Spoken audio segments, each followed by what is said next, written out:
My only crime was being happy. That's all I did. I hate you. Holy shit, Danny.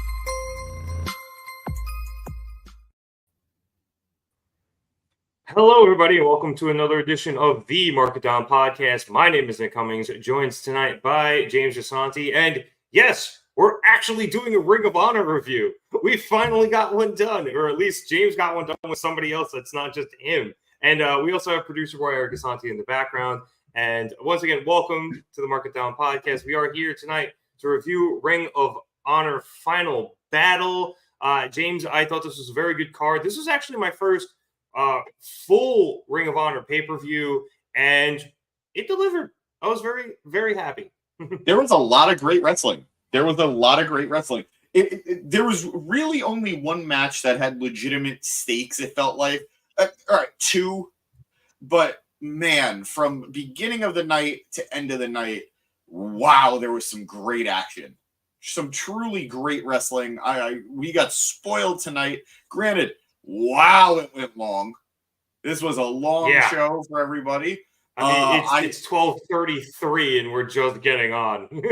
And I don't blame us. Yeah. I don't blame us. I don't think we did anything wrong. But I enjoyed the show from the first match, which, wow, blew me away, to the main event that just told such an incredible, amazing story. Loved it. Super hopeful for this future direction of Ring of Honor. We still have some things we need to work out, but we'll get to that. But in general, great show tonight. Great work from everybody involved and some long matches. It wasn't just a long show because there was a lot of matches. The matches that were on the card went long. Yeah, we had a couple of unannounced matches that were, one of them I think was just straight up unannounced, and the other one was announced in the pre-show. And even then, this was a lot longer than I was expecting for, I think it amounted to about 8 matches on the main card. So this was, good old AEW length card. You definitely got your money's worth out of it. Absolutely. But there was a lot of stuff. Just to hit the pre-show really quick, James, if you wanted to talk about anything that happened there. I know we had Bryan Keith against Jack Cartwheel, which determined the final entrant into the Survival of the Fittest match for the television championship, and Bryan Keith ended up winning. Yep. But there was a couple other matches with the Von Erichs facing the Outrunners, Taya Valkyrie facing Jasmine Allure, and Daniel Garcia facing Blake Christian. Careful. Little pre-show humor. Careful. But James, if you had any comments on these matches, I ended up missing a lot of them, unfortunately. I enjoyed a good amount of the pre-show. Taya Valkyrie looks great, and she looked great being accompanied by her husband, Johnny TV, John Morrison, Johnny Nitro, John Hennigan, whatever. That always makes me laugh. It's just the amount of names this man has had over his career. Talk about the king of reinvention. And he has made it work. Eat your heart out, Chris Jericho. But they look great on TV as a couple. They really accommodate each other very well. So I really hope this moves forward on AEW TV. Even if this is just a Ring of Honor thing, that's fine. But I enjoyed seeing them together. And I don't know what this means for Johnny with QTV. But I think that's dead. I think so too. The Q is gone. Yeah. But I'm hopeful for this intergender matchup. And Taya looked great. Going over Jasmine. The Von Erichs pulled double duty tonight because they also wrestled on AEW Rampage. And Bryan Keith.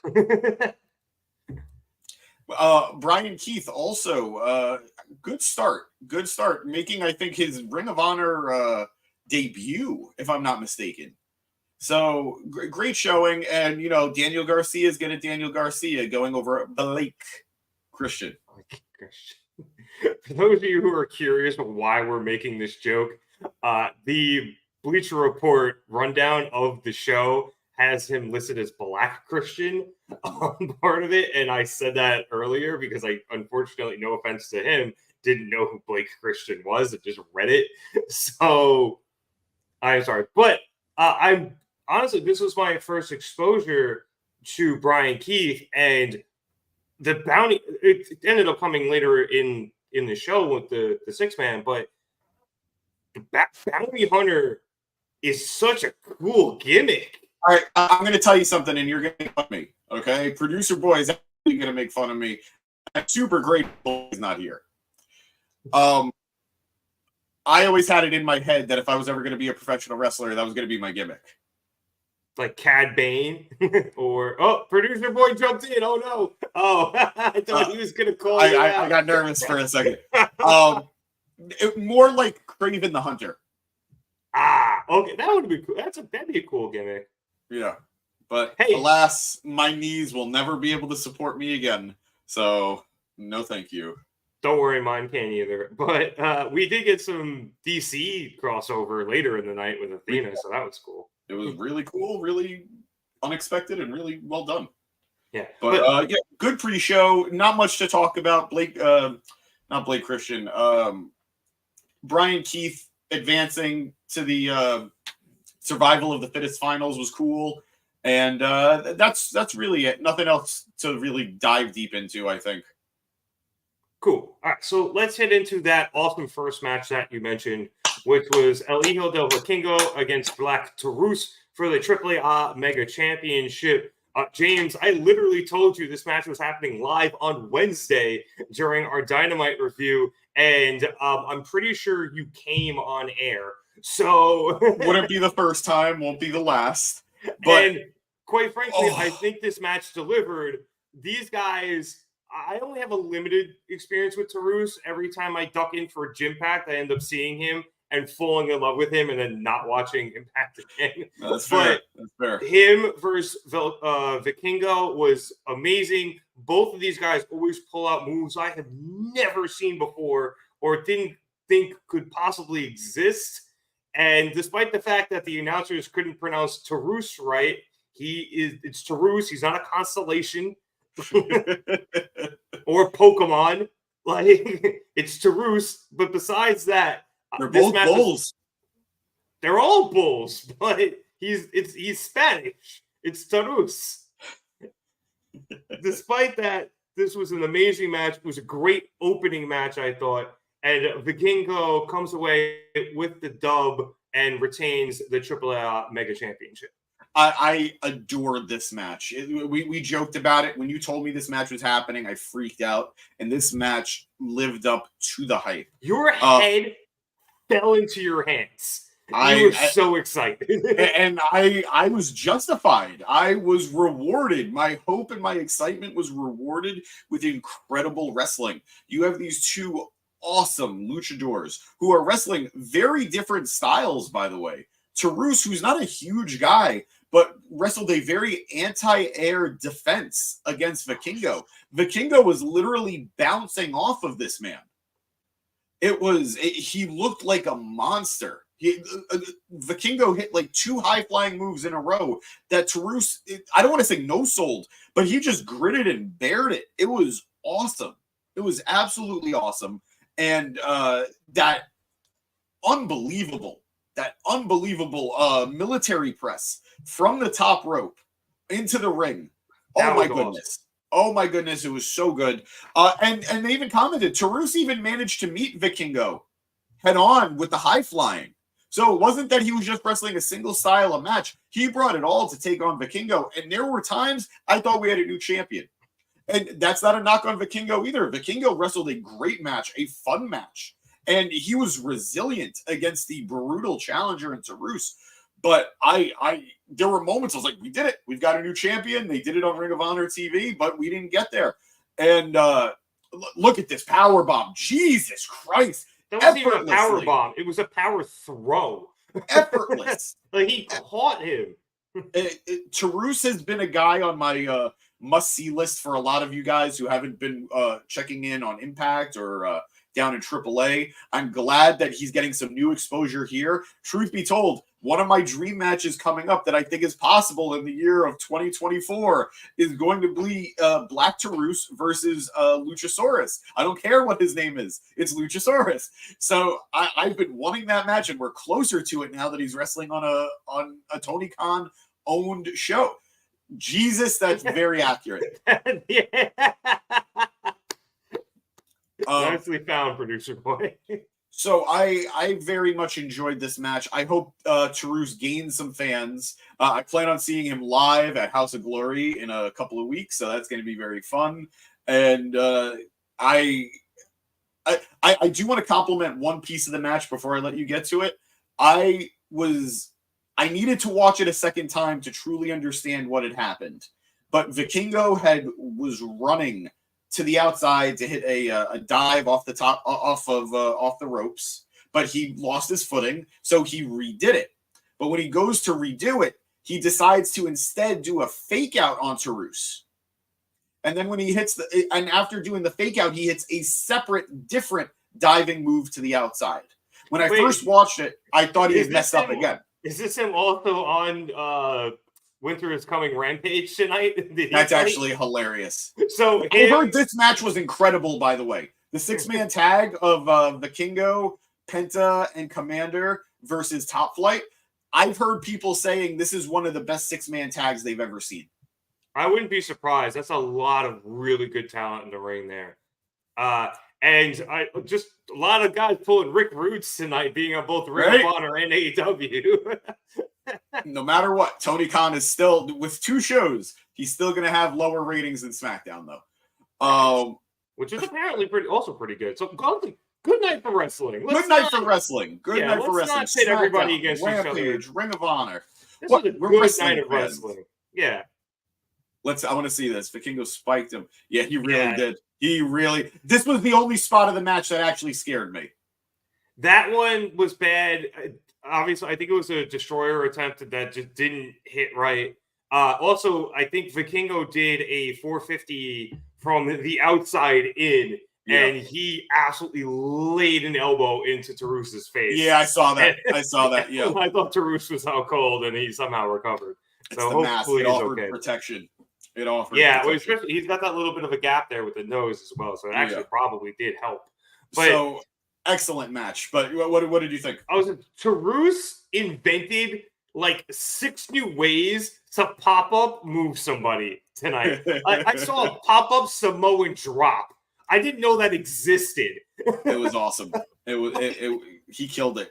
He killed it. And I know we keep complimenting Taurus, deserves it, but Vikingo. There was one point the announcers didn't know how to count how many rotations he did. And he hit a 720 by accident. And honestly, if he didn't hit Taurus, he probably would have got another 180 degrees. If I am any one of the majors, if I am WWE, if I am AEW, God, if I'm TNA, I am trying to sign this kid. Yeah, I mean, I would. But I don't. Honestly, hilariously enough, I've seen him wrestle now, I guess about 10 times between AEW and now Ring of Honor. Never heard him speak once. I genuinely don't know if he speaks English. Not that I personally care. I've met him in person, and granted, this was months back. This was WrestleMania season. He was definitely he needed somebody to help a little bit, but we'll see. Yeah, so I mean, I think if he was, I don't know what his contract is with AAA and whether or not that's coming up or anything, but I would hope AEW tries to grab him. I think he would do better there than WWE. They don't do great when you don't speak English. And I think that might change a little bit under Shawn Michaels / Triple H and NXT and WWE respectively. But at the moment, I think in order to get over with a WWE audience, you have to speak some pretty decent English to an extent. I think the only people who really have gotten over are Nakamura and Asuka. And Nakamura speaks decent English, even though now they're kind of letting him go with not doing it, and that's part of his character. Asuka's the only one. All she has to say is nobody's ready for Asuka, and everybody loves it anyway. So Chris Leclerc saying that Billie Starkz should have won the Ring of Honor Women's World Championship. Chris, we will get to that. That was the main event, so it'll be our main event. I think James might agree with you, but I greatly do. He agrees with you selfishly, but we will get to that later. A little bit of a tease for the end of our episode. But like we said, Vikingo versus Taurus, absolutely phenomenal. A+ match. This absolutely fucked. Let's move on now to the Mogul Embassy versus the Mighty Don't Kneel for the Ring of Honor 6-man championships. I honestly, James, I missed a real good chunk of this match. I was messing around with the Honor Club streaming service. I initially was watching this on my Xbox, trying to do it through the Microsoft Edge app, and I couldn't get like the video controls off. So I tried to put it on my Mac and cast it, and it just wouldn't work. And then I ended up using my TV's internet browser, and it worked best. Still couldn't get the freaking controls off. My point being, get a fucking app, Ring of Honor. I don't think they want to invest in an app because I think they're really hoping to get on a streaming site. Yeah, or it would have been nice if I could have. I thought I was going to buy this off of BR Live like I do for the AEW ones, but I guess since technically they don't have that contract, whatever. It was annoying. I did miss a good chunk of this match. I did see the end where the Mogul Embassy ended up retaining, but I unfortunately can't comment too much on this match outside of the fact that I like the Mighty Don't Kneel just in general.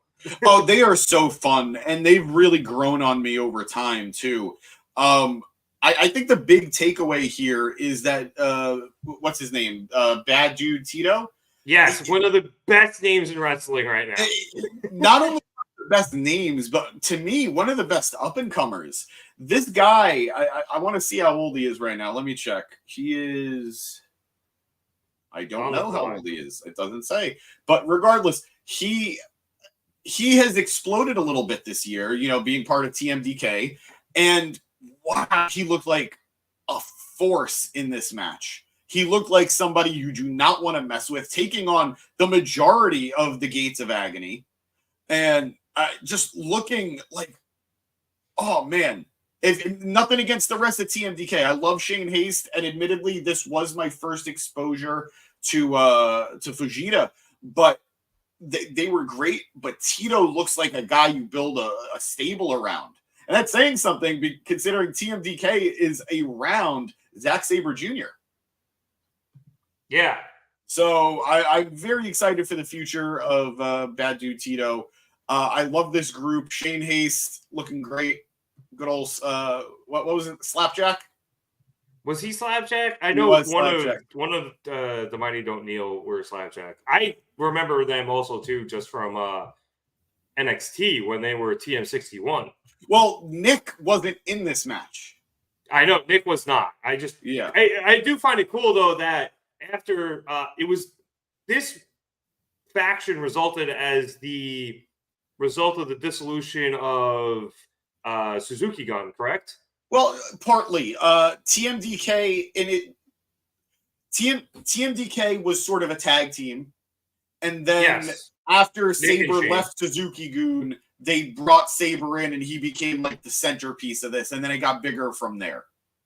Right. So yeah, it was kind of to fill a vacuum. It was to fill a vacuum, and I enjoyed the expansion of the Mighty Don't Kneel. The match, from what I saw, was good. Also, if you're wondering, I don't know what gen it is, but TM61 was Will-O-Wisp at one point. Yes, it was. One of my highest upvoted comments on Reddit ever. But yeah, this was cool. I bet, like you said, Bad Dude Tito is a dude that I'm going to, I think, very much enjoy in the future. Yep. I am enjoying the entirety of the Mighty Don't Kneel's presentation.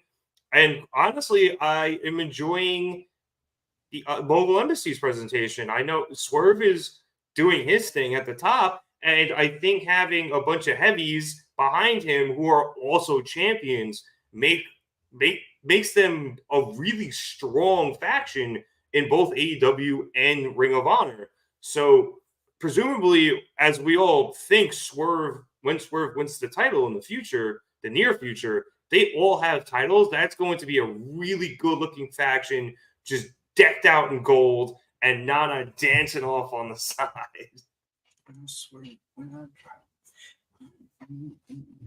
I got most of it. I got most of it. You got to be a little tighter with the arms there. I am dealing with a very damaged arm right now to the point that I probably shouldn't be doing this. So let's just be happy it's happening at all. You still haven't gotten that shoulder fixed? I went for an MRI yesterday, and it was one of the worst experiences. Oh, I had an MRI. Oh, all right.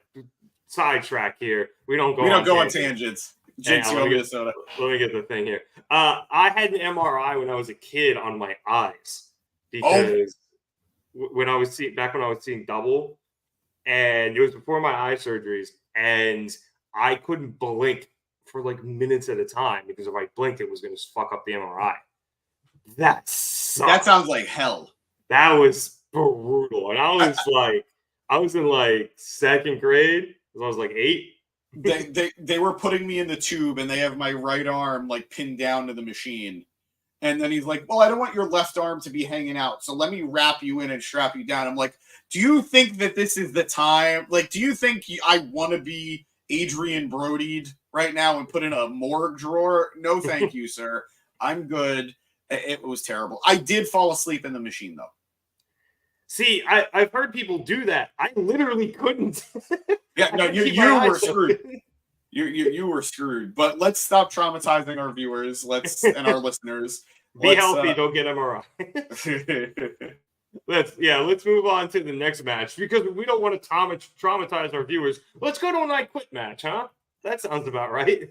Tony Nese versus All Ego Ethan Page in a night quit match. Smart Mark Sterling was handcuffed to the ring post as a part of the match. For all the good it did. Yeah, I thought that was an interesting twist, at least at the start of the match. Obviously, eventually, he got out of things. And he was promptly taken out by a returning Scorpio Sky to help his boy, Ethan Page. Page ended up winning where he had his arms handcuffed behind his back. But for some reason, the referee decided that he could uncuff Page, and then Page used the cuffs and the chain in between to force Nese to quit by, putting him basically in an STF with the chain. But dude, why the fuck did the referee uncuff Page? Like, he got involved in the match and basically changed the course at the end of the match. I've never seen that before. I thought it was fairly ridiculous. So I agree, it was ridiculous. I want to start off by saying I did enjoy the match, but I do have some criticisms of it. It did not need to go 20 minutes. It was long. It was long. I think you could have cut out like 4 to 5 minutes and it would have been fine. I think we could have trimmed a little bit of the fat on that. Beyond that, my only explanation for getting involved with the handcuffs was the handcuffs were technically not ever supposed to be part of the match. They were supposed to be attached to Sterling. But it was a different pair. That's even worse. So, no, I got nothing. It's bad that they did that. Page probably paying off the referees, but, in this instance, against Tony Nese, I'm okay with some flubbing of the rules. But you had Scorpio Sky come out. He could have came back out and let me say, very happy to see Scorpio Sky. Very happy to see Scorpio with Ethan Page. I think that was a team that never had the opportunity to shine in AEW, and they kept getting overshadowed by bigger things like Dan Lambert, Brandy Rhodes, the TNT title, Wardlow. They never really had their moment. So I would like to see that happen again as baby faces, because truth be told, Scorpio Sky is a very likable baby face. I think he's a much better baby face than he is a heel. Even if it is the worst town he's ever been in. Even then. But he's just looking for that payday. And imagine I've got a payday candy bar that I'm opening up and eating. And Everyone snickers. But God. Thank God. You and I right now covering Ring of Honor is like Taz and Excalibur covering Dark. I feel like that's us doing anything, but yeah. Hey, look, Ring of Honor is the smarkiest show, probably. We might as well get in the weeds. You're right. You're right. Let's get nuts. But I enjoyed the match. Again, 5 minutes a little too long, 4 to 5 minutes a little too long. I think there were some good spots. Like I love the protein powder getting used for a spot. I call back as well because they use that during the contract signing. Yes. Scorpio Sky coming out was a nice twist. Mark Sterling, I enjoy that he's being used more here. I think he's better than a lot of the stuff they give him. Yes. So, and that's not a knock on anybody in this match. That's not a knock on Paige or Nese. Paige, who, let's acknowledge right now, by the way, how great a job he's done on his physique. He looks incredible right now. Like, it was evident in the match against Kenny Omega on Collision last week. Kenny Omega, wishing you a speedy recovery. Yeah. And again, very apparent in this match tonight. And Nese, for whatever we might say about Tony Nese, has an exquisite physique. It's his whole gimmick. that is literally his character. So he looked good. Fun match. Good ending. Trim it down for next time. Yeah, I would agree. I also found the ending weird with Mark Henry coming out and raising their hands. Look, well, I'm always here to see Henry Mark Henry. Was the enforcer of the match. He's the one who handcuffed Sterling in the beginning of the match. Oh, okay. I was also dealing with streaming stuff at that point. Understandable. Dude, honestly, my God, this shit cut out so many times. Oh, no. Like I hate watching it. Like, I usually try to plug it into my TV, my laptop. Or I'll watch it on the Xbox web browser. Yeah.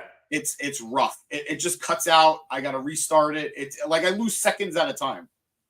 Yeah, look, at least they had the rewind option, which was very clutch. But, this shit cut out. Like, Athena won the title, spoiler, and then she won the title, and then it cut out, and I had to reload like 5 fucking times for it to come back, and then rewind like a minute and a half. I was like, what the fuck? But it's not a reflection on how good the show was. No, the show was great. The streaming platform leaves a lot to be desired.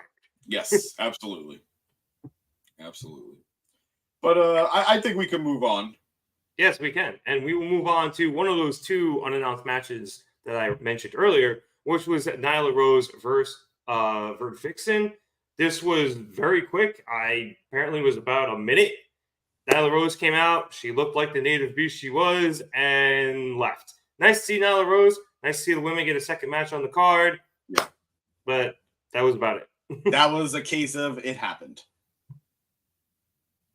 Good review. All right, let's move on to the 6-man survival of the fittest match for the Ring of Honor Television Championship.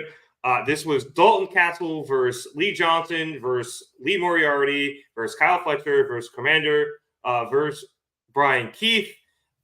James, first of all, before I even go into any of this, what are the rules to this match? I don't know.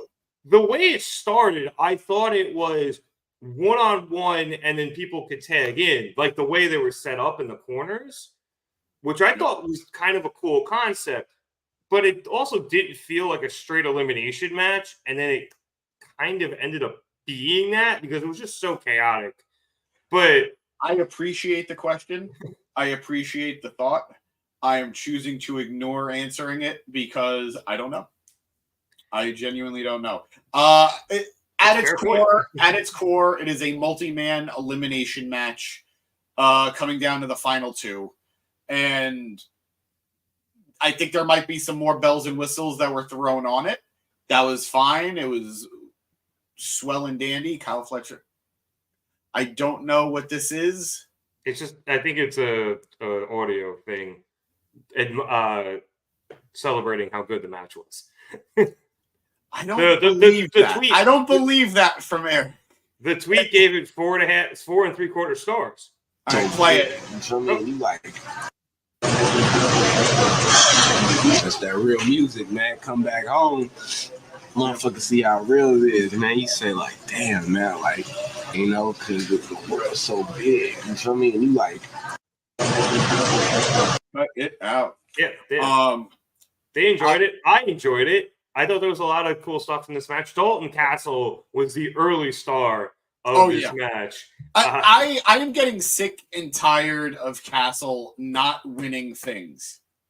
He needs to win things. I thought he was going to take this one. I did too. He's so friggin' over with every crowd that he appears in front of. When Tony puts him on AEW crowds love him. When he's in front of Ring of Honor crowds, he is the star of every segment he's in. Make him a big deal. He's not the youngest guy. He's not old, but he's not the youngest guy. Take advantage with him now while you can, Tony. Please. He's incredible. Yeah, he's always one of my favorite things in wrestling. Anytime I see him on TV, I think weirdly enough, my first exposure to him, I think, was on BTE. But then, oddly enough, my second exposure to him was that backstage segment that Danhausen did when he was interviewing everybody, and it was a "You Swore" gif with Castle. And honestly, that turned me on to Dalton Castle. And then seeing the boys, I love him. He had that great spot early in the match when he got thrown out of the ring, and then two guys were facing off, and he tried to get back in and was like trying to spear the guy, and the guy just threw him back through the ropes to the other side, and then he fell to the outside, and the boys came over and fanned him, and then he got back up and did the same thing and went the other way. He did it like 4 times. That was amazing. He ended up getting eliminated mostly due to an interference from Johnny TV. So I'm curious to see if that is a feud that they're going to start. I wouldn't be surprised. They both have great comedic chops, and I don't think this is a hot take to say, but some of the best comedic wrestlers are also some of the best workers that in their whatever company they're in. Santino could go. It's just he's stuck with the Santino gimmick. Truth was years, but I mean, granted, he's older now, but back when he could go, he was great. He was the guy I was going to bring up. He's one of the funniest dudes ever in wrestling. Toro Yano, producer boy's favorite, Colt Cabana. Hi, Colt. Pipe bomb. Hey, Colt Cabana, how you doing? But I love Dalton. I hope with 2024, I'm not saying he needs a world title run, but I would appreciate at least a TV title run or a pure title run. I think he said he hasn't held the TV title, correct? No, yes, he has not held the. No. He is a former TV champion. Oh, okay, he was one of the only ones in the match who was. Producer Boy has just put a GIF up of Dalton Castle sipping the Savage sauce from the Iron Savages. The Savage sauce. I am loving the Iron Savages. Being the Dark Order, so Castle interacting with them is something I didn't know I needed, and now I have to go find that clip. That is amazing. Go.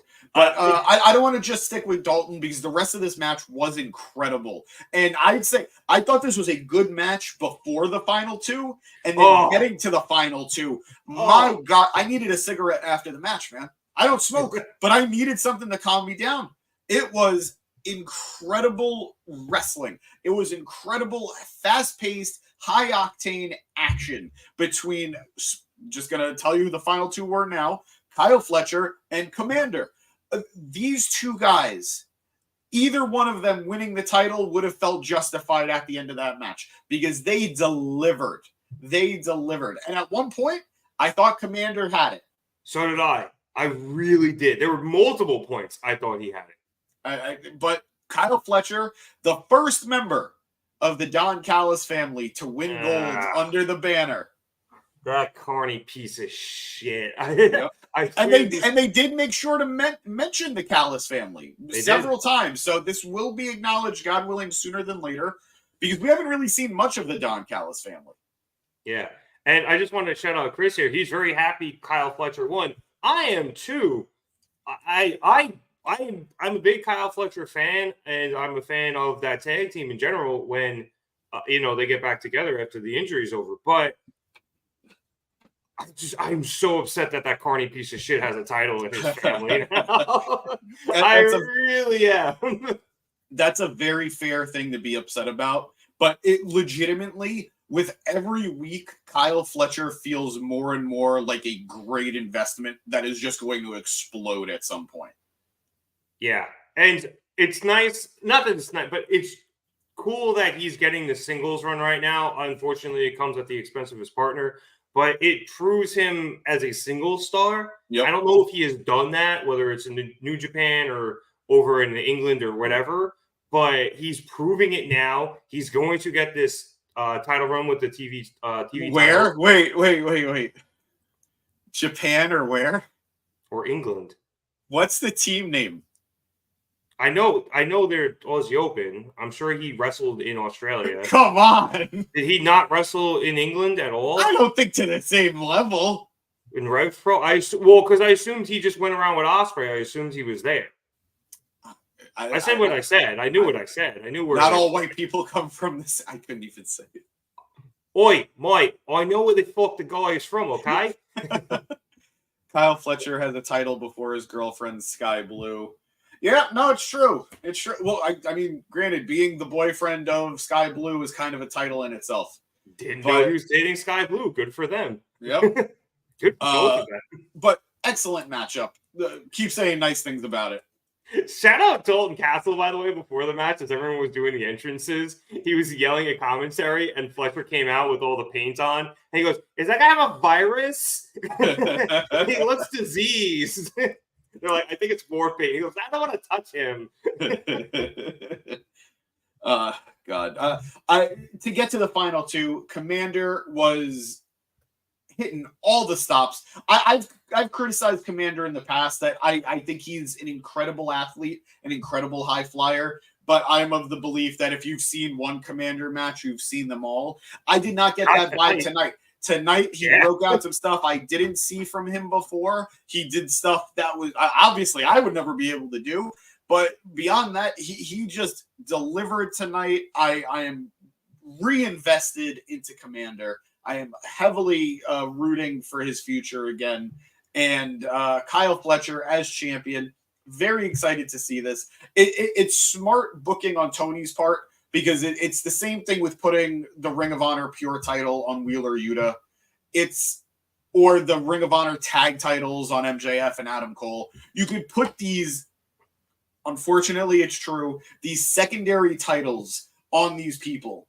Let them have a little bit of shine, but it not have the biggest impact or the highest stakes in the world, win or lose. Well, I think it's cool because you can bring those titles onto AEW television and it makes them look good, but on AEW, if they lose, it's not a big deal. Yeah. But it's big fish in a small pond type of deal. They're bigger fish in Ring of Honor than they are in AEW. Exactly. So when they go into AEW, if they lose there, it's okay, but they go back down to Ring of Honor, and I don't want to say back down, back over to Ring of Honor, and it's a smaller pond, and they're a much bigger fish. And there's always a bigger fish. But I think not the fish you're looking for. Yeah, I think it works out very well. It's actually a very good dynamic between the two companies, and despite the fact we do kind of bitch there's too many titles on AEW, it does make certain people look better. It gives a bit more shine to groups as a whole. As I mentioned earlier, you have Swerve with the Mogul Embassy, and he's running with three big dudes with titles. Yep. And should he win a title in the future, then you got four dudes in that. You have the whole stable with titles. So I think it's a very good move from Tony. I think he tries to do it strategically where he sometimes puts the titles on guys that are in AEW, but he also knows that he needs titles on people who are going to show up in Ring of Honor. Yeah. So people like the Mogul Embassy. People like MJF. Yeah. But, with MJF, with those titles, it's different. And I think, obviously, that Cole injury changed a lot of stuff. Yeah, no, obviously. With those titles, but I think Producer boy putting up a tweet here is saying that somebody wants a Tony Storm and Dalton Castle interaction, and that is brilliance. I would be all for that. At Miss Kayfabe on Twitter, you are an absolute savant. That is a brilliant, brilliant call. We should 100% get that interaction. Also, back to the chat here. Chris Clare saying Lee Johnston is married to TBS champion Julia Hart. Yes, she is. Yes, they are. That was a recent marriage, if I'm not mistaken. That was How old is she? She is young, but so is he. But they did have their wedding. That's why Julia was written off TV a couple of months ago. Gotcha. Actually, I knew they started dating from Sammy's vlog. Is Sammy's vlog still going on? It's on and off. He just did a recent one because he just had his kid. And congratulations to them. But yeah, they just had their kid, so he's been taking some time while he's on paternity leave. So that's that. I did want to shout out one more thing before we moved on from this match. Bryan Keith, after a couple segments later, was interviewed by Tony Schiavone, and as the bounty hunter, he said he wanted to hunt gold, and he was challenged by Orange Cassidy to an AEW International Championship match tomorrow on Collision. So this man's getting skyrocketed pretty fucking quick. 2 title shots in 2 days. So if he's not all elite, I don't know who is. 3 matches in 2 days. That's true. Good for him, man. You know, good for him. I love a very small exposure to him. It is a really cool gimmick. He comes out in a really nice poncho and like a real poncho, not like a bullshit one, and the nice hat, and he just looks cool. So we'll see what we get from him, but I am an early investor in Bryan Keith, and we will see what happens. Let's move on. We had Wheeler Yuta versus Filthy Tom Lawlor, for the Ring of Honor Pure Championship. Another match where I had a little bit of trouble with the streaming, but this was cool. The Pure rules are always very interesting for me. I really like the whole thing surrounding all of that. Wheeler is just an asshole, and he ended up winning, I believe, via submission, if I'm not mistaken. And then after the match, Hook came down in an attempt to defend Lawlor after Wheeler kicked Lawlor in the dick, and they were going to go at it, and Wheeler hit Hook in the dick, and yeah. So, dick move by Wheeler, pun intended. But he retains his championship, and the only reason he has his championship is because Shibata had to go back to Japan. Unfortunately. But isn't Shibata hurt? Maybe? That's what I thought had happened. I thought he had gotten hurt. I know he had to go back. Like, there was a visa thing. He had to go back. And because Tony wants it. Tony wants, like, really bad. And Shibata hasn't... I don't think Shibata's actually technically signed. He's not. He's not signed by anybody. He's not with New Japan anymore. And he's not... I don't think he's officially elite. Yeah, I'm pretty sure he's working dates over in Japan. So... while he's there, but him and Tony really like each other. They really get along, and Shibata and him have been doing really good business together. But like I said, he's there. Wheeler's the champ. Wheeler retains. And I really like this match, but I'm also really enjoying this build to Wheeler and Hook. It's been a real slow burn in terms of that feud. I really thought we would have had that match weeks ago at this point. I thought we were going to have it on the last pay-per-view. Yeah, yeah, but you know they're letting it simmer for better or for worse, and it's not the worst thing in my opinion. It's not. You're letting these kids develop a little bit more with each other. You're letting them have a longer term feud, and say what you will about Wheeler Yuta. Hook is popular enough to get people hooked in, no pun intended. So I'm okay with it. This match was great. I love the pure stuff just because I'm such a bitch for technical wrestling and for submission style mat-based wrestling. And they really delivered. Lawlor being very crafty with making sure his submissions were in the middle of the ring. You not caring and specifically wanting his submissions to be as close to the ropes as possible because that would force Lawlor to use his rope breaks, his limited rope breaks. There was one sequence near the end that was just, I loved it, where Lawlor had Yuta in a submission that Wheeler eventually turned into an ankle lock. It was such a good counter. It was so smooth. Yuta has really, really developed well into this pure style of wrestling. So really excited to see that. And I've had limited exposure to Lawlor because he's primarily a New Japan guy, but I've always heard good things. And again, delivered that he lost because Yuta was able to counter very well. You know, he didn't make a mistake. It was just Yuta capitalized. So great mat-based wrestling. Yuta is a little schnauzer of a shit, but he great comparison. He's a schnauzer. He's absolutely a schnauzer. Little dog. I think the facial hair really sells it too. He looks like one. He really does. So just an absolute shitbag. But with all due respect, no, I say that with admiration. Yeah, I am a big Yuta fan. Me too. Fan. And you and I have been on him from the jump. Yeah, we have good taste here at the podcast. even if Danny and producer boy have not been. Where's Chad on him? It's in the middle. I think he's the middle. But regardless, good match. Again, I probably liked it more than other people simply because I very much enjoy pure style wrestling. But did you enjoy it?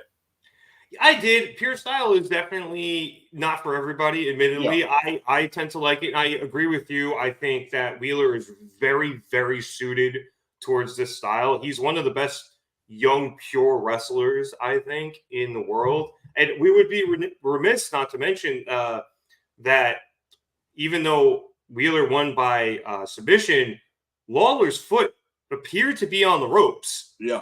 So this wasn't necessarily a purely clean win. I put that less on Yuta, though. I don't think that wasn't necessarily like Yuta cheating, which he did during the match with those closed fists. He did. The ending itself, not necessarily a result of cheating. No, I think it was just the referee was blocked and Lawlor was forced to tap despite his which does protect Lawlor.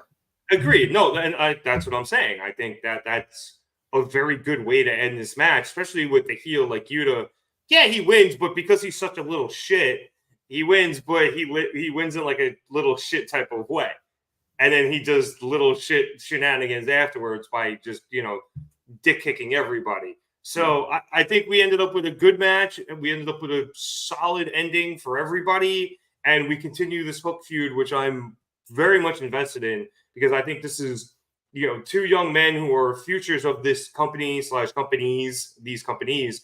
And we're going to get that match at some point, whether it's at World's End or in the future. I'm very excited for that match, whether it's for both titles or just one of them. I guess it would just have to be for the one, right? Not necessarily. Hook could easily wrestle Ring of Honor. Yeah, he could wrestle pure. I think, Hook could wrestle pure rules. I mean, Are you losing me, by the way? Did you lose me for a second? A little bit. You're a little grainy. Yeah. I've been having your sound the whole time. But yeah, you're back. All right, cool. It's kind of like we're doing, we're producing on air here. You're doing what you're doing before. You kind of freeze every once in a while, but your audio is fine. So the podcast audience will be good, but the YouTube audience is just seeing you freeze a little bit. I care about all of you guys, no matter how you watch or listen to us. So I apologize for the technical difficulties on my end. Yeah, it happens. So Shibata return will hit hard. Producer boy he puts up another tweet. Let's move on to the next match, which was the James Special Big Meaty Men Slap and Meat match. Woo! Shane Taylor versus Keith Lee. These two dudes look like they should be squaring up with gloves on in a just absolute heavyweight slugfest. And see, you say gloves. I think they should be wearing whatever sumo wrestlers wear. No, this looks like one of those old, you just get two big guys in the ring just throwing haymakers for 10 rounds if they make it that long. And honestly, that's kind of what we got. We got just two big dudes throwing haymakers for a while, and it was awesome. Keith Lee ended up pulling this out at the end. and these two former friends turned rivals ended up shaking hands. And what I thought was a really cool ending to all of this was just two dudes had a beef. They settled their differences like men in the ring, shook hands, and Keith Lee gave Shane Taylor the ring to celebrate, but be there, go see his family, and it was good, man. It was really good, and honestly, I think one of Keith Lee's best matches in a while. I'd agree on that. Granted, he's spent a lot more time in Ring of Honor lately than AEW, so we wouldn't really be able to know. But I'll tell you, man, as somebody who just watched Godzilla -1 in theaters, this was the kaiju fight of kaiju fights. We really got these two big, meaty men slapping each other's meat, and I loved it. Keith was obviously always the favorite for me going in. I don't think there was ever no knock on Shane Taylor, who brought it tonight, but I don't think there was anyone who ever really had any doubt who was going to be walking out of this Hoss fight as the victor. Keith looked great. He looked like he withstood a lot of punishment.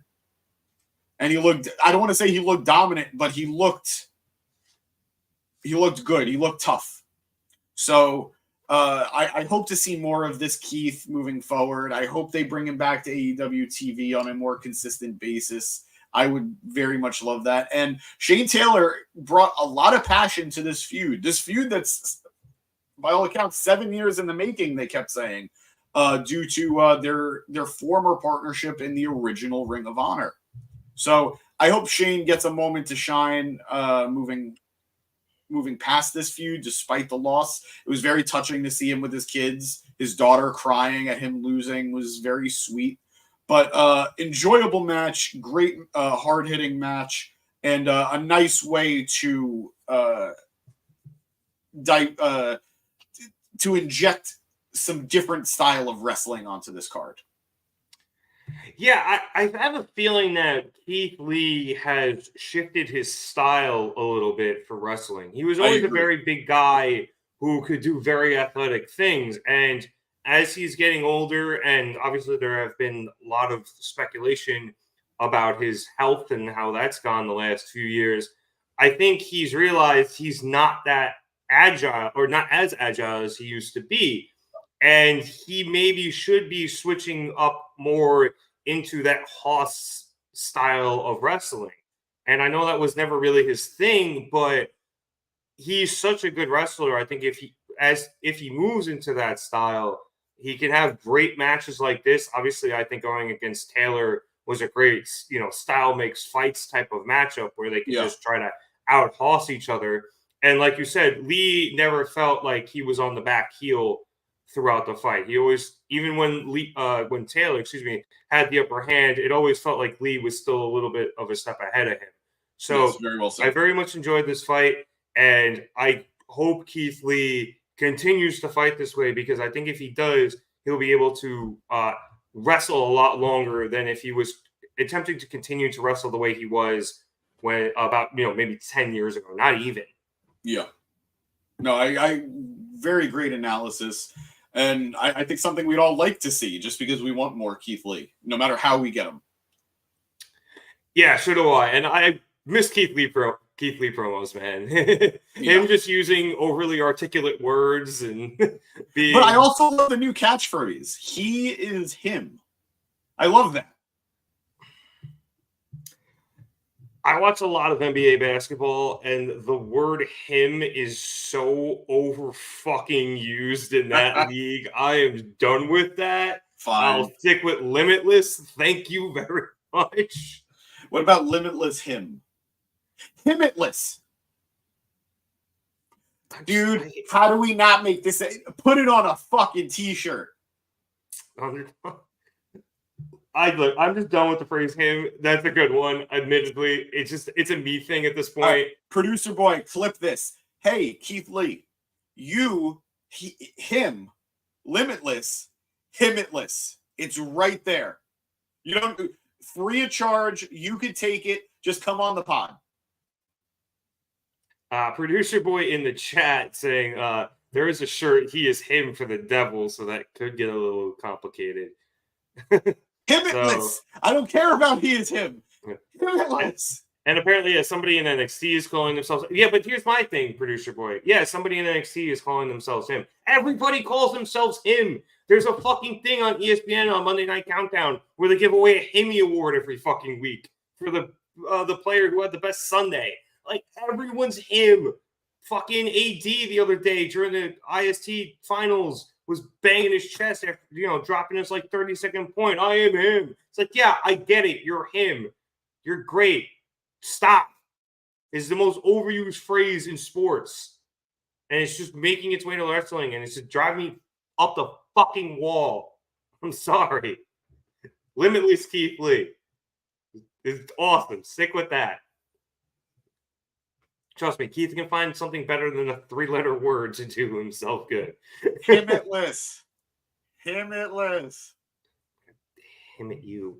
All right, let's move on before I go even more on a tangent. To the entire reason I even watched this pay-per-view, which was FTR and Mark Briscoe versus the Blackpool Combat Club in what was originally a 6-man tag match. And James, I was getting ready to come on this podcast and be like, this was a good match, but I understood why these guys didn't go too hard. 4 of them are in the Continental Classic. A couple of them are wrestling tomorrow. And it was fine. I was just expecting a little more because I knew these guys had another gear. And then they all got counted out. And Mark Briscoe grabbed the microphone and declared it anything goes. And shit turned up 4 more gears. And it was amazing. I was shocked how far all of these guys went, considering how much they have been working recently, and considering the fact that Bryan's eye isn't exactly in its socket as far as I'm concerned. And Details. Mark Briscoe ends up winning with a J Driller on Bryan Danielson onto a stack of chairs to get the dub. I guess the only thing I didn't like about this match was I was kind of hoping they all kind of shook hands after, because this was in honor of Jay Briscoe. It got a little too dark in the match to just shake hands afterwards. True, but I thought the Blackpool Combat Club would have respected the people who defeated them in this level of combat, especially at this, in a match for Jay. We didn't get that, but they were a little too busy being dead. That's also true. They were murdered. Very, very small nitpick. Yeah. But yes, this was murder in a wrestling ring. It was awesome. And I think they did a phenomenal job of honoring Jay Briscoe with this match. I completely agree. I think this is exactly the type of match Jay would have loved to have seen from his friends and his brother. These 6 men destroyed each other. And they destroyed each other in a match beautiful that they honored Jay. There were no stakes in this match. This was just, we're going to go at it because this is what we do. I'm never a fan of the random pairing or the random grouping going over the established team. But in this instance, I don't care because it was Mark Briscoe winning for his brother. That's all I needed. Admittedly, this one's not too random. These, the FTR and Briscoe, I think. Yeah, there's history there a couple of times, and obviously there's the match history. Yeah, so I'm okay with it. Like I said, especially for Mark honoring Jay in this instance, and the spots were just mind-boggling. We had the pile driver through the table with thumbtacks. We had the super shatter machine. We had the J Driller onto the pile of chairs on Bryan. How did they get rid of Claudio? I don't remember. it was a lot, guys. It was a lot to keep up with. But it was all great. Everyone looked tough here. Bryan looks like such a badass with the eye wrapped up and with the eye patch. He looks like there's a character in a movie, because it's not Odin, because it's like a real it's not necessarily Slade Wilson either. He looks like Solid Snake. That's what I'm thinking of. Yeah, he looks like Solid motherfucking Snake. Thank you. He just needs to let his hair out and then put the bandana on. Yeah. But it's a very solid Snake Ass eye patch.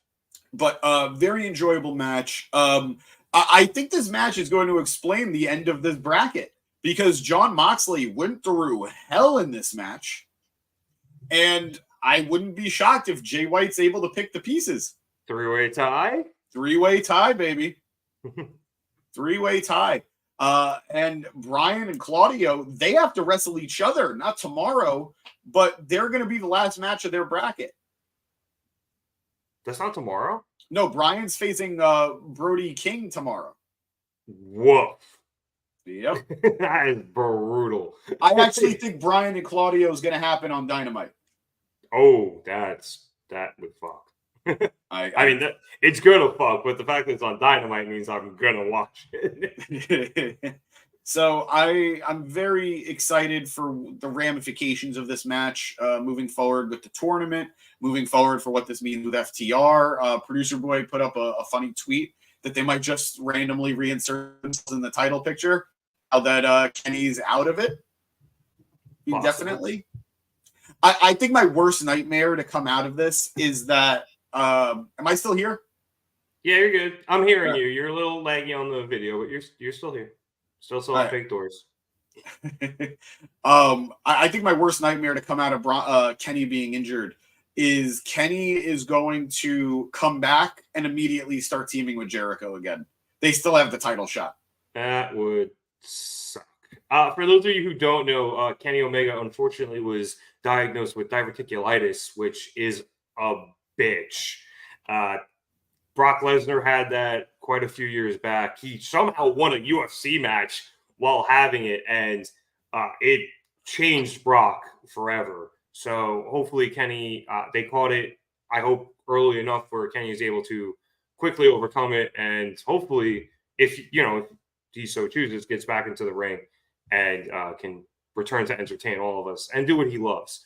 So we give our best to Kenny Omega. But back to this match. You mentioned a couple of the spots. It was nuts. That ladder, the barbed wire ladder spot that Mark took, where he got launched off the apron into the barbed wire ladder, was sick. There was so much in this match that I'm not, again, like you said, I don't think we can cover all of it just because there was so much. Including both halves of the match. This was a half-hour match. This went a while. Just to acknowledge the tweet, FTR and Mark Briscoe versus the Blackpool Combat Club was billed as a fight without honor, and they still did a count-out finish so they could do the restart spot, which is another one of those weird logic brain farts that have become more common in the AEW verse. No, it wasn't. It was a regular 6-man tag match, and then it restarted, and then it was a fight without honor. Yeah, fight without honor match, which is just essentially anything goes match. Yeah, branded. So you're wrong, random tweeter. No, you're wrong, Colonel Sanders. I will say this. You mentioned this, James, where you said you don't necessarily like the random 3-person tag as going over the established team. Yeah. And I think we are both okay with there being an exception here. But I was very interested. First of all, this is Moxley's first Ring of Honor match, or at least in the new version. And secondly, Bryan too. Yeah, I believe it was as well. And secondly, was this not the first time these 3 members of the Blackpool Combat Club teamed up together? Like, just for the 3 of them, not in a 4-man or in Blood and Guts or anything. Was this the first time it was just the 3 of them? Because I don't recall another match where Bryan, Claudio, and Mox tagged together. I feel like it's happened once before. Either way. Yeah, no, it is a rarity. Bold move having them lose. Oh, and very I understand bold. why. I mean, you can justify it that 3, like you said to start off our review of it, 3 of the 4 men in this match, or no, I'm sorry, 4 of the 6 men in this match were in the tournament and have been wrestling on a weekly basis. FTR is pretty fresh. Yep. I'm not happy that Bryan took a pin yet again, but if you're going to go down, that's not a bad way to go down. Highly protected pin there. Jay Driller on a stack of chairs. But I honestly, I was watching this, and both before and after the restart, I was like, I know it's kind of a dick move, but I think the BCC should win. I was thinking the same thing too, but I care more about the right thing than the logical thing sometimes. And Mark getting to honor his brother this way is the right thing over what does BCC gain from winning? Nothing really. Yeah. Like they get to say they didn't lose. They get to say they won a match. So I'd rather, if there were stakes to it, different.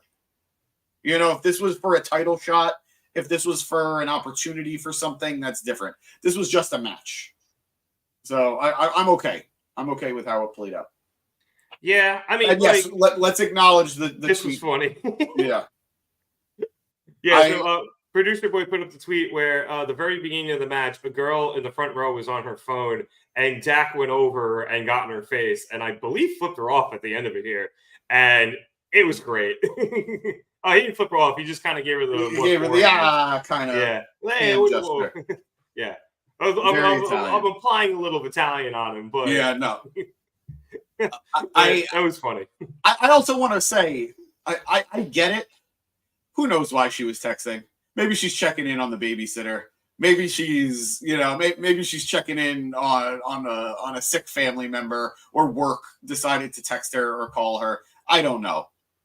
Let's all be cool, people. Oh, I'm not necessarily not blaming you. her. Not you. Know, just generally. I'm just saying I'm not blaming her, but it was a funny moment. That it was. I feel like I had one more thing for this, and I totally blanked on what it was. Oh, yes. Dax for the Continental Classic next year. That would be cool. Somebody needs to lose all the matches. Oh, I think he would have a bunch of good ones. He never wins singles matches. Fair. But he looks great. He looks great in the matches, but he never wins them. Yeah, but I think he would be a really good participant in it, no? Yeah, no, I think he would be good. I'm of the belief that this tournament, outside of one or two names, was very well booked, that it should just be main eventers and people who are legitimate shots at the championship. So I don't know if Dax falls in that category, but I wouldn't say no. Like, if this tournament could have Mark Briscoe, next year's could have Dax. I'm not gonna split hairs. I think he's the guy who can steal one, off of somebody at some point. Yeah. So I think I would enjoy it. Yeah. And we'll see how this evolves, the tournament that is, as it goes on. Absolutely. Let's jump to the second to last match, which saw Eddie Kingston versus the Workhorsemen's Anthony Henry in a proving ground match. James, I believe this is if you win or it goes 10 minutes, you get a title shot. Is that if Henry survived the 10 minutes, he'd get the title shot. If he beat Eddie, he'd get a title shot. Spoiler alert, he did not win. He did not. Or go the 10 minutes. I totally imagined Ron Howard saying that in his Arrested Development voice. Yeah. This was what it was. They realized they couldn't have a Ring of Honor pay-per-view without the Ring of Honor World Champion on the card. I think it speaks to the state of how these championships are being handled that it was done this way. I get it. He put the belts into the pool for the Continental Classic. He didn't even walk out with them, he being Eddie. They were on the table. He didn't even acknowledge them coming in. Yeah, he acknowledged them going out, but yeah, he did not. So I don't know. What's this from Chris? Mark Briscoe versus Jay Lethal next week on AE Dynamite. Yeah, and I think Briscoe is going to get the win. Chris's comment, Mark Briscoe versus Jay Lethal next week on AEW Dynamite. Yes, that is happening, and I do believe Mark gets the win, and Jay goes with the goose egg, not getting any wins in this tournament. Yeah, that's their last match for the Continental Classic, and I'm with James here. I think we discussed this on Wednesday. Lethal's storyline here is he's going to go without any points in the tournament, and it's going to lead to a split from Jeff Jarrett and the rest of the Slapnuts. Absolutely. So, love that. But I agree with you here. This match was just to get Eddie on the card. He has a match tomorrow night as well in the Continental Classic. So it was quick. I thought Henry looked good. I thought he put himself well. Henry's a good, like, he lives up to his tag team name. He is a workhorse, man. Well, they're an offshoot of the Wingmen, right? The Workhorsemen. They split off. So when Anthony Henry came in, JD Drake did his own thing with Anthony Henry. Yeah, but Drake still occasionally like daps up the Wingmen. They're buddies. You know. Avalon and Nemeth, they're all still friends, even if they're not tagging. Because I think that happened on like BTE sometimes. They would just they'd be like, "Hey, Peter's back for a dark match." But yeah, it was fine. It did what it was. After the match, obviously, really quick, we had a stare down as Eddie went up the ramp, and Daniel Garcia came out to attempt to meet him for a stare down. Actually, and Eddie just blew past him.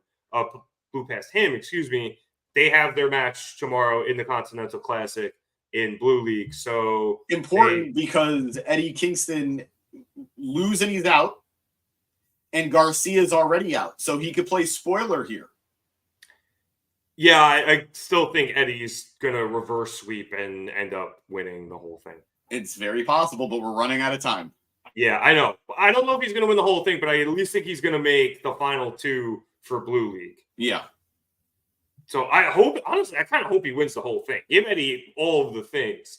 But it's nice. It's nice being a guy who kind of sounds like me wins stuff. There were easier and simpler ways to just give Eddie a third championship. I still don't know what they're doing with this title. It is a third championship. I've realized it. I don't know why I let you guys convince me otherwise. There is going to be a Continental Championship. You know why? That's the only way you could have an actual triple crown. You could only be a triple crown champion if there are 3 championships. But then he's gonna defend it like all the time. Belt collector. But it can only be defended in North America. Eric saying Tony said it's not a third title. Tony also said that he'd be able to keep CM Punk for years. So I don't believe what Tony has to say. Okay. I'm not even entirely sure the rules of the fucking tournament in general. So I've heard the final 2 from each bracket, but Eric said he can still come back eventually. But no, if there is no third championship, what's underneath that velvet sack? It's a belt. So is it a belt to replace the other 2 belts? That's not a triple crown. That doesn't make sense. Yeah, I don't know. That's why every time they say this triple crown thing, I just kind of roll my eyes at it, because if it's not a belt they're defending on a regular basis, then it's not a title. It's just an award. The same way, like, whoever wins the Owen every year gets that belt. An award, yes. I know. It's an award. Agree. It's a trophy. They're not going to let Ring of Honor not have a world champion. That obviously makes sense. So it's there. I've been gaslit by you guys for too long. I'm standing strong here. There will be a third championship, and that's that. There is a very distinct lack of clarification, and communication, and we really don't know. So I guess we'll find out when somebody wins, and then we see what's what at the end of the month. We got a little bogged down in this. Let's get to the main events. Oh, yeah. Shout out Mark Henry, who needs to be used more on television. Yeah, Tony, that he does. Get after that. Athena versus Billie Starkz for the Ring of Honor World Championship, Women's World Championship. Excuse me. First of all, shout out the women main eventing. Let's go. Love to see it. Apparently, Tony found one show the women can do things on, and it's the show that nobody fucking watches. Athena came out looking awesome. Producer boy for the visual audience is showing it here. She came out in a Bane outfit, which worked because she had a mask on, because I don't know if this was shoot or work. She broke her nose. It was absolutely a work. She wrestled the rest of the match. She wrestled half the match without the protective mask. Yeah, so I was about to say either she's a real badass bitch for not doing that, or, or for wrestling without it, or it was a work. Either way, it was cool. This match was phenomenal. Told an incredible story. Had incredible action. This is. I'm going to say something cliche, but it's true. This is wrestling. This is absolutely what wrestling. This is absolutely what wrestling is about and what wrestling should be. This was storytelling told over the course of months. This was an excellent payoff with an excellent match. Character development, multiple people getting over, and huge investment from the crowd. Great job by all three of these women, not just Athena, not just Billie Starkz, but also Lexi Nair. Love the Minion this valedictorian. What? She was the Minion valedictorian. That she was. I love this match. There was color. There was outside action. There was table spots. I'm cutting you off again, pulling it, Danny. Producer Boy is showing that superplex off the top rope. That one was sick. Yeah, the Kreutz Wrath. Kenny Omega's. Yeah. I thought it was Kreutz Dragon, but regardless, it's the electric chair into the German suplex that Athena hit from the top rope onto Billie. And nasty. I'm going to click on Chris's comment. A wrong decision. I agree, Chris. I agree. Now, I want to clarify why I agree that I think this was the wrong decision. Because you're selfish and want to run AEW. Boom, baby. Billie is 19 years old. It would have been an incredible moment if she was able to defeat Athena and become the youngest Ring of Honor Women's Champion and probably the youngest main event winner in Ring of Honor history. But like I said, she's 19 years old and she's got a long career ahead of her. And in a division that doesn't have a lot to do, you don't need to blow through these moments too early. Now, selfishly, as Rev said, I would have loved it if Athena lost this championship because God almighty, does she deserve to be on AEW TV. This match, this half-hour match with the segment afterwards was more compelling for the women's wrestling division that Tony Khan books. It was better than anything in either company in a long time.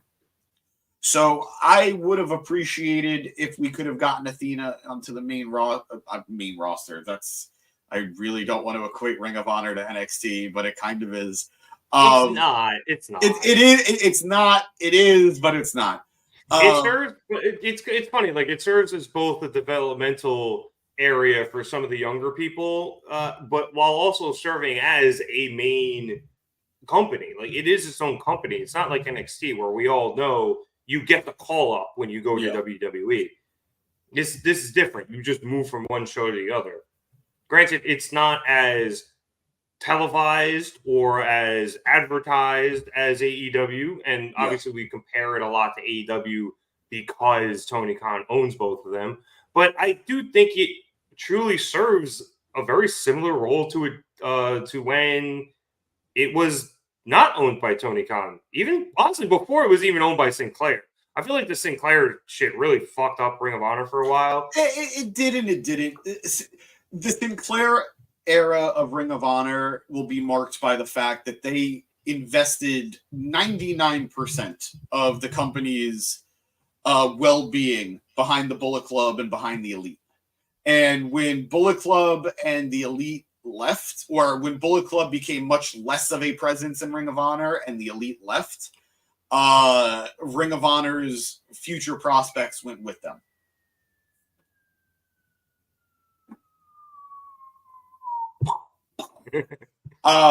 So I I don't want to get too much into the Sinclair stuff, but in general, this felt special. You know, I don't love when commentators acknowledge when things are big moments, but there were a couple instances that they referred to a glass ceiling in Ring of Honor. This was huge. It was a little cringy, but not because it wasn't true. It was true. This was huge. Ring of Honor didn't have a women's title until I think 2019. So yeah, we talked about this on Wednesday, and Chris back in the chat was acknowledging, Roxanne Perez was 19 when she won the title. Billie would have beat her at 18. So yeah, it is a very short-lived title. So I don't say short-lived. It's a title without a lot of history. Yes, it's building and it's growing, and Athena is definitely the woman to keep this to build a legacy with this title. But the one real criticism I have of the booking and how this went was I don't quite know where these women go from here. Athena doesn't really have people that can challenge her in Ring of Honor. Taya? We will be hanging Athena's jersey in the ring in the Ring of Honor rafters. Absolutely. Yeah. And to go off your question, Taya, maybe. I love Taya. I've been Taya's biggest advocate in this podcast. I don't feel like she's the person to do that. I think she'd be at least a good challenger in this. Yeah, it'd be a great match. It would absolutely be a great match. But I don't want to see another Ring of Honor champion just relinquish the title like Joe did. Yeah. So I do think it would have worked better if Billie did win. I am glad to see them back together. Producer boy, we can't read that tweet. Chris's comment, Billie Starkz versus Athena 3. Likely. But when do you do that? Do you do that at Supercard of Honor? Do you wait another 4 to 5 months to get there? I don't know. How do you do that after the match? And just to say what the end of the match was, Athena ended up tapping out Billie Starkz in one of the most unbelievable submissions I've ever seen. I was trying to think of the word.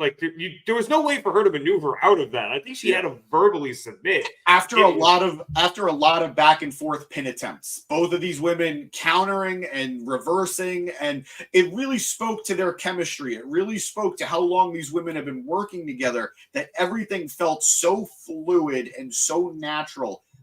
Beautifully done by these two. But please continue. It was great. And then after the match, Lexi Nair. Oh, it was good. I thought I wasn't sure. Yes, Lexi Nair came in and actually tried to comfort Billie, helped her up. Billie bumped Athena and tried to walk out, and Athena dragged her back into the ring. And Billie was like, "What do you want from me?" And Athena was like, "I want you to be my minion." And then she was like, "Okay, cool." And they hugged it out. Yeah. So am I wrong for feeling like we're just kind of back where we started? So one of the big things, yes. Well, yes and no. One of the big things with this story was Athena was trying to transform Billie in. Sorry, a producer boy put up a tweet. Lexi, Athena, and Billie should dethrone the Acclaimed. I would love that. Danny would be so mad. He would be. I don't know. He likes women's wrestling. I know, but he doesn't want the Acclaimed to lose ever. Like, if they never lost the titles, he'd probably be fine. Yeah, when they lose it, he's going to be happy with those titles being retired. Mm-hmm. Oh, this was a brutal spot right here. Yeah, that move was brutal. I don't even know. It was an electric chair drop. It was an electric chair driver on the apron from almost a one-winged angel. Yeah, almost. It was a two-winged angel, basically. Yeah. On the apron, that was rough. I thought Athena broke her neck. I swear to God. But the basis of this feud, the basis of this storyline with Billie and with Athena was Athena wanted Billie to be more like her. And she got that out of Billie. Billie turned violent in this feud, breaking Athena's nose prior to the match, bringing out some of the darkest stuff that we've seen from Billie in this matchup. Athena wrestling in a face mask. Yeah, this match about to hit different with a picture of LeBron in a face mask. So, fun fact, LeBron was only allowed to wear the black carbon fiber face mask for one game, and the NBA told him he wasn't allowed to anymore. And then he switched to like the regular glass Rip Hamilton looking one. Who the hell cares? What's the thought process? Adam Silver cares. I don't know why. It was ridiculous. LeBron had 40 in that game, I'm pretty sure. He came out looking like fucking Batman and killed it. It was such a good game. I swear, anytime somebody, a superstar like that, comes out with a face mask, I bet their point's over, and I hit every time. Kobe wore a face mask once, and I'm very close to putting the "we don't go on tangents" bit thing on. But Kobe wore a face mask for a few weeks, and he was dropping 30 a game. Well, I'm sorry. Go back into what you were saying. No. Point being, Billie did finally ascend to what Athena wanted her to be while also retaining who she was. So this was more, I guess, about the development of Billie than it was about the championship in a lot of ways. That's unfortunate because, as we keep stating, we want this title off Athena to get her on AEW TV. But this was a very nice story, and it's not over yet. At least you want this title off Athena to get her on AEW TV. You know, I want her on AEW, but it's hard to kind of take the person carrying the fucking company out of the company. Damn, Athena and Roosh the same in different bodies. Athena sells though. Athena sells. She sold a lot in this match. Yeah. I'm excited to see where the storyline goes. 370 days as Ring of Honor Women's Champion Athena. That is nothing to take lightly. Very great accomplishment by this woman. Very great match by these two women, and great story by these three women. So we'll see come Thursday where Athena goes from here. She just did an interview where she called out the AEW women's division. She called out Timeless Toni Storm. She says she's offended by what that division is compared to what she's accomplishing in Ring of Honor. Let's see. Maybe there is an invasion coming. Maybe Athena and Billie take the Ring of Honor title to AEW TV. We'll see. I know Producer Boy would love seeing another Ring of Honor title on AEW TV. Danny too. Oh, of course. But excellent main event. Excellent first women's main event for Ring of Honor in Ring of Honor history. And the sky is the limit for Athena. I have been such a big Athena fan since the Ember Moon days. Yep. Unfortunately, I didn't really know her before NXT, but when she got there, I was head over heels in love with her as a wrestler. Yeah. She was so fucking cool. And she still is so fucking cool. And despite the fact that you and me to an extent want her to continue to move on to bigger and better things, she is doing such a phenomenal job here right now, and she's going to continue to do that, and I absolutely love it. A couple other things I wanted to throw out there from this match before we wrap things up. One, I want to acknowledge Lexi Nair's interference after the ref bump. There was a ref bump in this match where actually Athena had Billie pinned, and the ref wasn't able to count. And I thought that was a little nice change of pace because usually I feel like you see the ref bump and the lack of a count, and it's for the face. And this was a bit of a switcheroo there. That was cool. And then Lexi Nair she was interfering, and Athena wanted the title, and Lexi was very reluctant to give it to her before she finally did, and I think it ended up backfiring on Athena. So just wanted to give Lexi here a shout out, doing a good job with the reluctant interference there. But and the last thing I wanted to point out from this match was they finally named Athena's like knee drop move there when she goes down on her back and drops the person into her knees, and it's Despicable Knee. Loved it because she has minions. Yep. And bravo, whoever thought of that one, bravo. I was so happy. I've always loved that move to the point where I thought it could be one of her finishers, at least a signature. Yeah. So, and I think it is, though. I do think it's a signature at this point. Yeah, so I'm glad that it got a name at this point. Yeah. I just want to acknowledge this tweet that producer boy brought up. Thunder Rosa versus Athena at Warrior Wrestling 19 finished in a draw last year, and then Rosa beat Athena in Sky Blue at Warrior Wrestling. This person says in 2024, I think Thunder Rosa and Athena have some unfinished business. I do think that would be a great way of doing it. I think Thunder, I don't think it needs to be an up-and-comer who beats Thunder would be Athena. legit. Thunder would be a good choice, and it keeps her kind of away from the AEW women's title. So maybe that's a great way to go. We'll see. Time will tell. But maybe Athena's title reign isn't as maybe it has a little bit more of a direction than I thought. And another tweet of Billie Wonton bomb that she hit onto Athena. It was picture perfect. It was like Jeff in his prime. Oh yeah, the good old days. But great main event to what I thought was a great paper.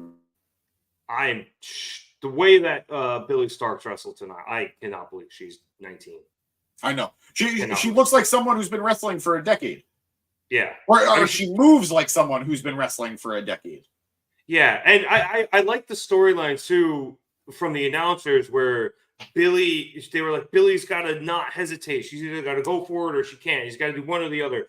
And when she hesitated, she did end up getting caught a bunch. And it's the trepidation of a 19-year-old. Like, you hesitate because you're unsure of yourself. And eventually, towards the end of it, she was so sure of herself.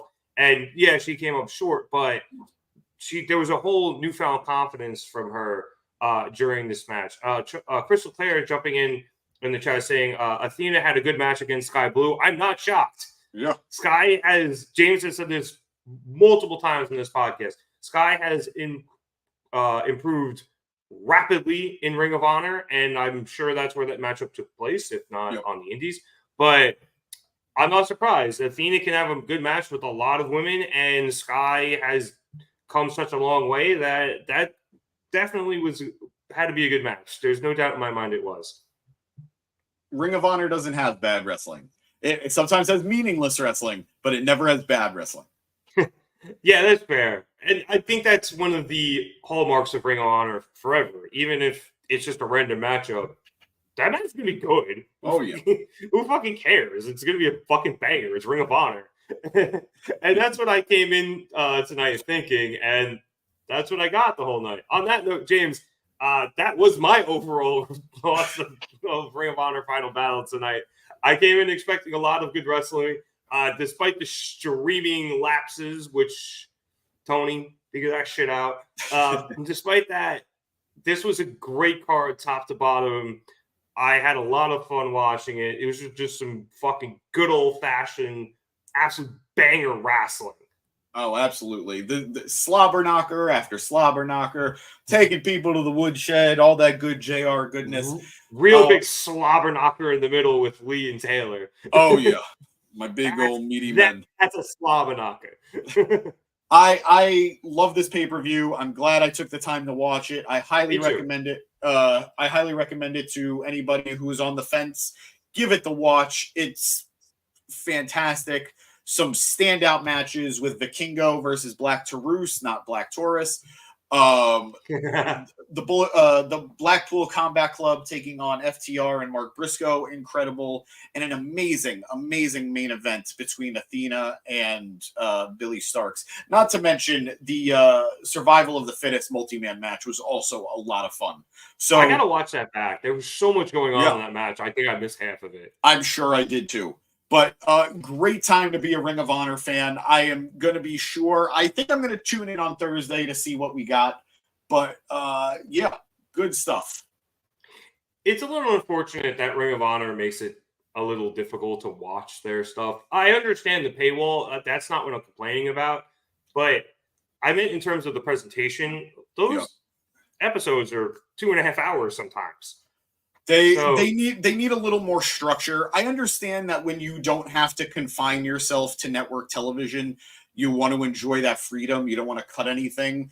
But I've seen Ring of Honor episodes that have gone 3 hours plus, and it's exhausting. It's exhausting, especially when I'm also trying to cover Impact. So Yeah, I almost wish they would split it up.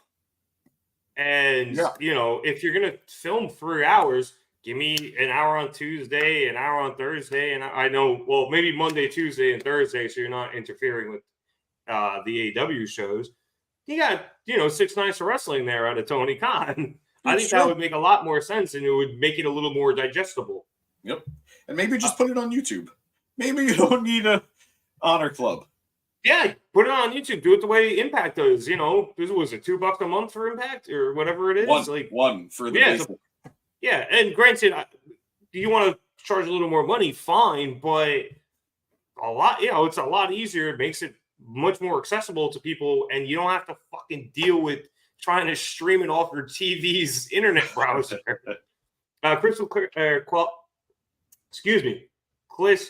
Leclerc. Back in the comments saying that the Sky Blue Athena match was for the Ring of Honor World Women's World Championship back in May. So thank you, James. So thank you, Chris. Chris, very good history on the Ring of Honor titles. You've been a very welcome addition to our chat, Chris. Thank you. Thank you, Chris. The last few days, we hope that you stick around, man. We need you for the. It's like Stat Boy for pardon the interruption over here. Anytime we say something like, "Oh, I think this was then," and it just immediately hops in the chat with whatever it was, date, time. It was May 12, 2023 at 11:23 p.m. on a Thursday. We will acknowledge this tweet from Producer Boy. Breaking news that WWE have officially announced that Charlotte Flair will be out for 9 months after suffering the injury on SmackDown last week. Wishing her a safe and speedy recovery. Yeah, you never want to see anybody get injured. Doesn't matter who they are or how you feel about them on the card. But speedy recovery to Charlotte. It was a brutal bump that she took. I hope she takes this time to relax and to recuperate and to come back better than ever. Yeah, stay tranquilo. My cousin was actually at this SmackDown. It was up in Providence. He went there. And he actually had a pretty good view of what happened. And he told me that her knee exploded essentially. And they basically bullshitted their way through the commercial and came back in. And I believe it ended up with a roll up in some way, shape, or form shortly after the commercial. I wouldn't have even done the roll up. I would have just moved on. It was just to get the match over. Apparently she even tried to lock in a figure 8. God bless her. And she could not even get her leg over. She tried to gut it out, but yeah, it was brutal. So, like you said, speedy recovery to Charlotte. We hope she gets better soon. Love her or hate her, she is a very good wrestler and a good addition to that women's division, no matter what. So, and she was getting along with Bex again, so I was kind of enjoying that. And more than anything, she's a human being, and we want her to be okay. Yeah, I know, but it's TV selfishly. I was enjoying the storyline. But on that unfortunate note, we are wrapped up here at the Mark It Down podcast. We very much enjoyed Ring of Honor. And yeah, so it was good. I wanted to end on a bit more of a happy note. But thank you for watching us so much here tonight. Be sure to like and subscribe. We will be back here at least on Wednesday for AEW Dynamite. Maybe Danny will come on Monday. I want to believe he's going to start again with the new year. Hopefully. I'm going to try to sucker chat into doing it, I think is my plan.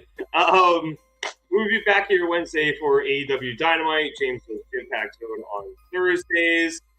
Be sure to catch that. Also, watch Impact. It's good. It is actually good. If you like Black Taurus tonight, he's on Impact all the time. Vikingo is going to be at Hard to Kill as well. Yeah, and Will Ospreay's been popping up there. I don't know if he's going to be anymore, but he will be. As will Okada. Yes, Okada. That's what I was thinking of. Okada's going to be on fucking Impact. I'm going to watch that one. I'll be on the Gym Pack Zone for that one. So be sure to subscribe to us here at the Market Down Podcast so that you can catch all of that good stuff and when we review it. You want to check us out on social media? If you're on YouTube, check out the links in the description below. Twitter, Facebook, Instagram, and TikTok. I thank you for everybody who followed along with me on Twitter tonight. I had a great time chopping it up with you guys.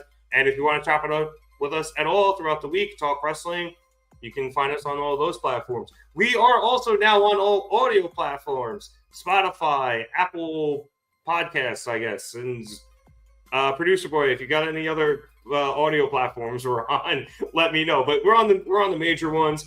Mark it down. You gotta kind of search for it, but you'll find it. We're new, we're growing.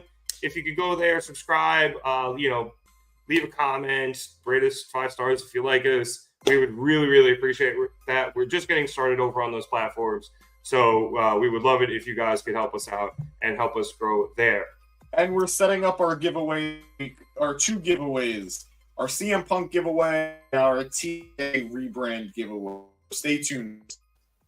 Yep. Like I said on Wednesday, I think a lot of us going to be probably subscribing to us on various platforms. If you want to jump the gun early and subscribe now, then you could do that. And we will give you guys more details both here and on our social media platforms when we figure out the details for all of that. James got some good shit, yo. If you see all the stuff behind him and you think that is the least of it, there is so much crap scattered around that room, and I don't mean to call it crap, idea. but there's so much merch scattered around that room, and he's going to be giving away some of the good stuff.